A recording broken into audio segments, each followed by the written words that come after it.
กินข้าว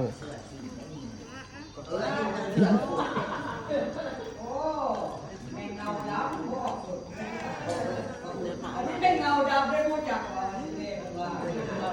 เห็นหัวตีนเสื้อแล้วเหมือ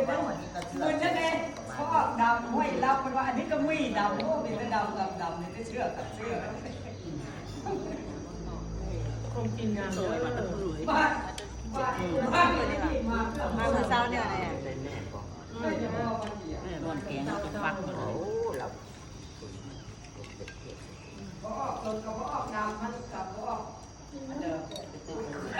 พอได้กับพอเที่ยว ก็ตักมา